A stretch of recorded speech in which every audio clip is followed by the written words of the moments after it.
Hello student, आज विद्यालय में आपका स्वागत है। आज हम कक्षा 10वीं के भूगोल का द्वितीय अध्याय वन और वन्य जीवन संसाधन का भाग 4 देखेंगे। तो चलिए बच्चों स्टार्ट करते हैं। आज हम सबसे पहले पढ़ेंगे बाघ परियोजना के बारे में। जो टाइगर प्रोजेक्ट है जो कि 1973 में भारत में की जो गवर्नमेंट है, जो सरकार है, उसके द्वारा ये प्रारंभ किया गया था। तो आज बच्चों हम इसे समझने का प्रयास करते हैं। वन्य जीवन संरचना में बाघ मतलब टाइगर एक महत्वपूर्ण जंगली जाति है। 1973 में अधिकारियों ने पाया कि देश में 20वीं शताब्दी के आरंभ में बाघों की संख्या, अनुमानित जो संख्या थी वह 55,000 से घट के मात्र 1827 रह गई है।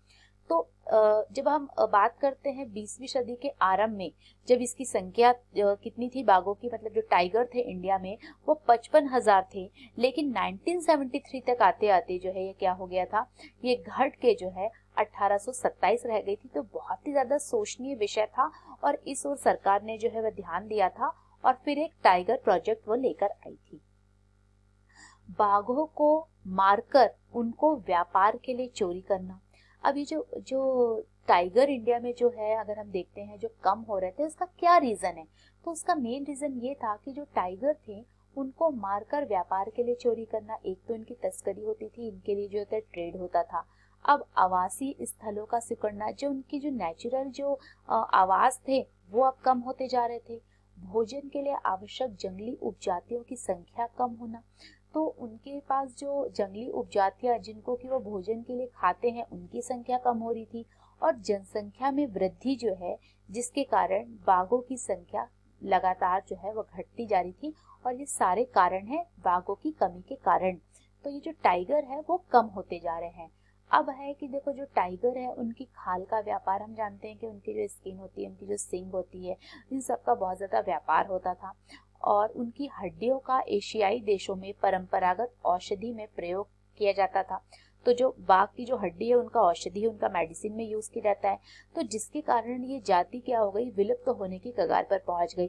और क्योंकि शुरू में गवर्नमेंट ने भी जो है इस ओर ज्यादा ध्यान नहीं दिया था, इसलिए हम देखते हैं कि इनकी संख्या बहुत दिन पे दिन जो है घटती चली गई। चूंकि भारत और नेपाल दुनिया की 2/3 बाघों को आवास उपलब्ध करवाते हैं, मतलब जो ज्यादातर जो टाइगर है वो कहाँ रहते हैं, भारत और नेपाल में ही जो है उनका आवास स्थान है। अतः ये देश ही शिकार, चोरी और गैर कानूनी व्यापार करने वाले के मुख्य निशाने पर है। इसीलिए इन्हीं देशों में जो सबसे ज्यादा जो टाइगर्स जो होता है वो जो मारे गए थे, चाहे वो व्यापार के लिए हो, शिकार के लिए हो, या फिर गैर कानूनी जो भी तस्करी वगैरह है उसके लिए हो, तो ये दोनों राष्ट्र जो है वो कौन थे, भारत और नेपाल थे, जो कि इनके निशाने पर थे। अब प्रोजेक्ट टाइगर क्या है? देखिए, प्रोजेक्ट टाइगर विश्व की बेहतरीन वन्य जीव परियोजनाओं में से एक है और इसकी शुरुआत हो रही है 1973 मतलब 1973 से। बाघ संरक्षण एक संकटग्रस्त जाति को बचाने का प्रयास नहीं है, अपितु इसका उद्देश्य बहुत बड़े आकार के जैव जाति को भी बचाना है। जो जैव जाति है उसको भी बचाने का प्रयास इसके अंतर्गत किया जा रहा है। उत्तराखंड में अगर हम देखें तो क्योंकि हम जानते हैं कि देखिए जो टाइगर होते हैं वो 70% जो टाइगर है उनका होम कौन है, वो इंडिया है। तो ज्यादातर टाइगर जो है वो इंडिया में पाए जाते हैं। और इंडिया में भी जो है सबसे ज्यादा जो टाइगर स्टेट है, बच्चों में आपकी नॉलेज के लिए बता देती हूँ, वो है एमपी, मध्य प्रदेश। तो हम देखते हैं कि कौन कौन से ऐसे बहुत सारे टाइगर रिजर्व हैं जो कि गवर्नमेंट ने बनाए।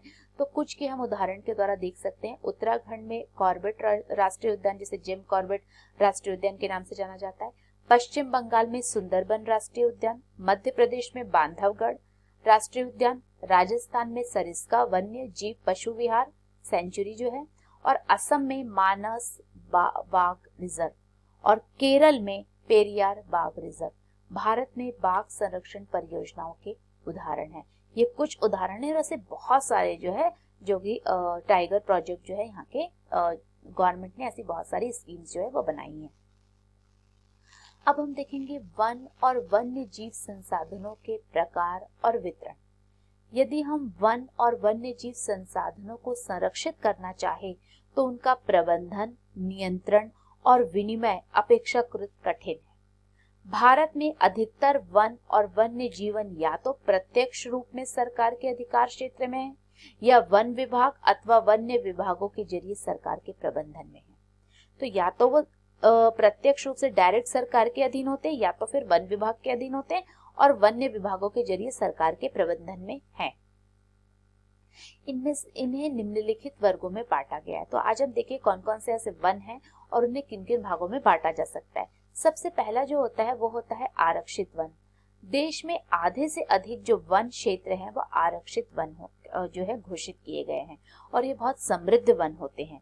यहाँ तक वन और वन्य प्राणियों के संरक्षण की बात है, आरक्षित वनों को सर्वाधिक मूल्यवान जो है वो माना जाता है। तो आरक्षित वन जो है सबसे महत्वपूर्ण वन होते हैं।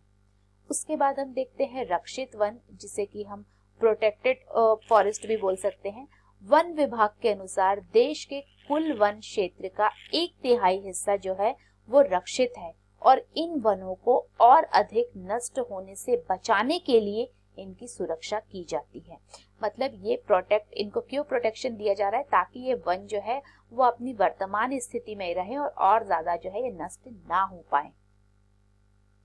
तीसरा होता है अवर्गीकृत वन। अब अवर्गीकृत वन कौन से होते हैं, इसमें प्राइवेट और गवर्नमेंट की जो प्रॉपर्टी आती है वो इसमें शामिल होती है। अन्य सभी प्रकार के वन और बंजर भूमि जो सरकार, व्यक्ति और समुदायों के स्वामित्व में है, अवर्गीकृत वन जो है ये कहे जाते हैं।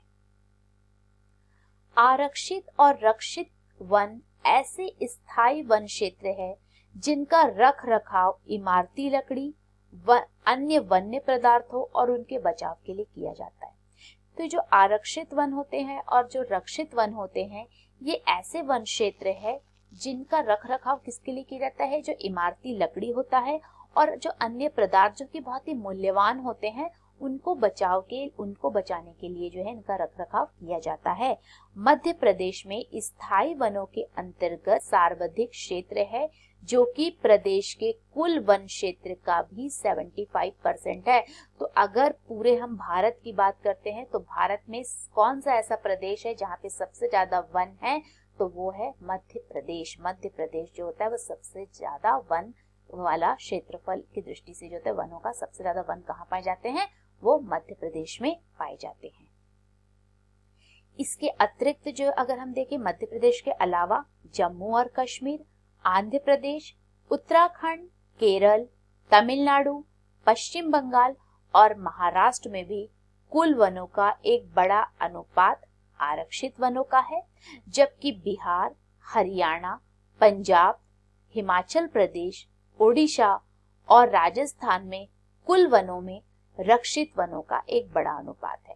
तो ये जितने भी जो स्टेट है वहां पे क्या है, आरक्षित वन है ज्यादा, और जो बिहार, हरियाणा, उड़ीसा वगैरह राजस्थान आ रहे हैं यहाँ पे क्या है, यहाँ पे रक्षित वन ज्यादा है।